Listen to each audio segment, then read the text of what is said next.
All right. Good day, ladies and gentlemen. Thank you for joining me on this great episode of your favorite political talk show, The Truth with Ben Jokes.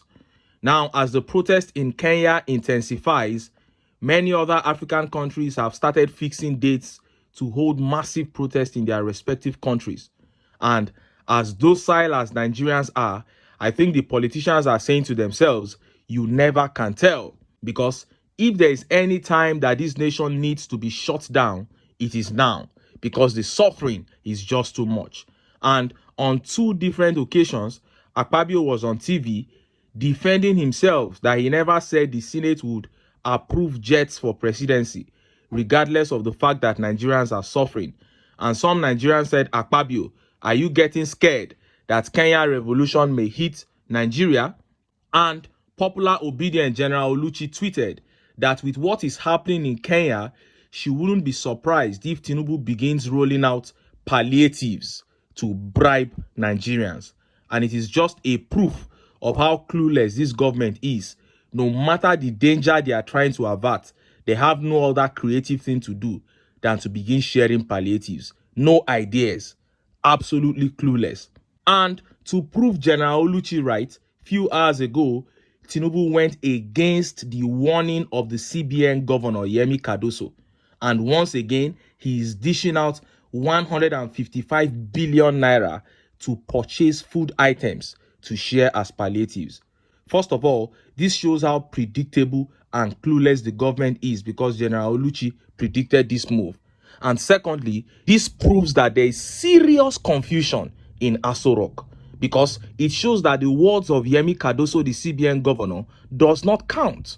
About a month ago, this man vehemently criticized the sharing of palliatives. He said that is the reason we are suffering this high level of food inflation now, that thing must not continue. But here we are, Tinubu dishing out another 155 billion naira to purchase food items for palliatives against the preachings of Yemi Cardoso. But Nigerians, on seeing the update, blasted Tinubu, saying they are not beggars who need his palliatives. Before I show you that update and how Nigerians reacted, let me quickly show you this video that underscores the impact of what is happening in Kenya on Nigeria. What is happening in Kenya is of concern to all Africans. Kenya is one of the most peaceful, one of the most stable countries. Although, to be fair, they've had a lot of problems with previous elections. They had, a lot of people were killed. A terrible one, I think, in 2007. Was it virtual war between the two largest ethnic groups, the Luo and the Kikuyu. So they had that. But otherwise, generally speaking, Kenya is quite peaceful and by African standards, even prosperous. Yeah. But we must worry because when I was listening to the protesters in Kenya, the things they are complaining about, high living costs and many taxes, and also allegations against the leaders that they are rebuilding their palaces. They're living large. That it cost so many $1 million for President Ruto to visit the U.S. in a chartered plane. You see, unfortunately, it sounds a bit like Nigeria. I was going to say you could simply take that and transpose it to many other African countries. Honestly. So in which case we all have to be very careful. You don't want wait until we have trouble. And in our own case, we had similar trouble only a few years ago with the End SARS protest. So it is very important to start listening to what is the feeling on the streets. You heard that. But to listen to what the feeling is on the streets is not the style of the average Nigerian politician because they are not there for the people in the first place. And secondly, listening to the people is one thing. Knowing what to do to meet their needs and having the political will to do it is quite another. When Nigerian politicians want to approve something for themselves, it goes through within hours. But when it concerns the people, you will begin to see committee upon committee. They are not ready to work for the people. That is why any African country that desires freedom must go out and get it the way the people of Kenya are doing now. It is a power tussle for the resources of the country. The tussle is between the political class and the people. And I tell you, whoever wants it more will be the one to win. Point blank, period. Now, let us look at how Tinubu went against the vehement warning of CBN Governor Yemi Cardoso against heavy purchase of food palliatives. Cardoso says it has a negative effect on the economy, that it causes food inflation and must be stopped. But to appease Nigerians, to prevent protests like the one we have in Kenya, Tinubu has ditched the counsel of Cardoso. Look at how the papers reported it. Tinubu government announces 155 billion naira for provision of foodstuffs distribution to Nigerians.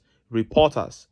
Bola Tinubu has approved the immediate rollout of National Construction Household Support Programs. This was stated in a Twitter post on the official handle. Some of the supports rolled out are allocation of a 10 billion naira one-off support to the states and federal capital territory Abuja for the procurement of buses and CNG uplift program, delivery of 50,000 naira uplift grants to 100,000 families per state for 3 months. The intervention also includes support for labor unions and civil society organizations. Tinubu also approved 155 billion naira for provision of assorted foodstuffs for distribution across the nation. It was noted that Tinubu urged state governors to work together to meet the needs of the citizens. Our states must work together to deliver critical reforms required to meet our needs as a people. Time is humanity's best treasure. You can never have enough of it. It's getting late, Tinubu noted. You heard that. He wants to inject 155 billion naira into the market against the warnings of the CBN governor Yemi Cardoso. And of course, more than half of that money is first of all going to be embezzled, because the contract will be used to reward some APC bigwigs who played dirty role during the elections. Then what is left will be taken to the market to buy heavy volume of foodstuff, thereby causing food inflation. And after causing this inflation, when it is time to distribute what they have bought, another round of corruption will start. So Nigerians are going to lose from this project on so many fronts. And look at how Nigerians reacted. Look at some of the tweet reactions. This tweet by Titilayo Ogunmeru says, staccato, uncoordinated and shallow measures to turn around your obnoxious policies of subsidy removal and naira floating keeps sinking the people. Let's see how far this food distribution goes. Whereas your CBN governor already said these measures are fueling inflation. And the prodigal one here says, what in God's name is this? They just keep sharing money. Is this how they are putting the money realized from the subsidy removal to use? What a shame. Nigerians, over to you. And Adebola here says, worst case scenario, they steal all the money. Nobody gets anything. The worst case scenario, food becomes even more expensive because the money chasing after the dwindling supply of food has increased by 155 billion naira suddenly. Like, why can't we have leaders that think this is what the CBN governor Yemi Cardoso was trying to say? But the man is not listening. And this tweet by Kunmi Adelo Kiki says, just another way to loot. Kunmi believes that the whole money is going to be looted. And I'm telling you that Kunmi's position is even more realistic. They are going to loot more than 3/4 of that money. And this tweet by David says, Nigerians have become refugees without war. Oh! And this tweet here by Oluwaseun Ajede says, food inflation numbers will rise after this distribution. I hope Nigerians can reject this move. It will lead to further food scarcity. You can't inject 155 billion naira into the market at once and not expect hyperinflation. If a god can't save, he should at least leave things the way they are. That's a Yoruba proverb. Orisha tí ò lè gbani finile bẹ́ẹ̀. Oh, and this tweet by Ridwan says, nice one, Mr. President. I know you have listening ear for listening to masses yelling. Nigerians 0, APC 2. we warned you guys that these people have nothing to offer. That is Ridwan being sarcastic there. And Sulaiman Tajuddin says, rubbish, rubbish, rubbish. In this our Nigeria, how will anyone that needs it really get this in our Nigeria? So it is a two-way loss. It is either they embezzle 3/4 of the money, or even if they buy the foodstuff, the people will not get it. Look at what happened during the EndSARS, where people went to bust those warehouses and they saw food items, different kind of food items, hidden by politicians. Some of them even, packaged those food items and put their pictures on them.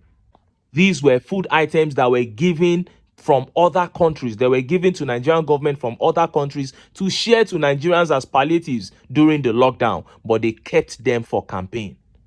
Are these the people you want to trust with 155 billion naira? It is just a contract, like I said. They are giving that money out to some people just as payback for the role they played during the elections. But they will now hide under palliative. All the ones they've been sharing since this subsidy removal talk started, I have not seen a single person that received anything. It is just audio. But this is the APC, and I don't expect anything less. They have come to steal, to kill, and to destroy. And if Nigerians are tired, when Nigerians are tired of being treated like slaves, of being treated like animals in their own fatherland with plenty, they know what to do. But until then, make I still enter town. Make I go get some ogbonge political news wey una go like. Why? Because of una. Now I dey here, so don't go away.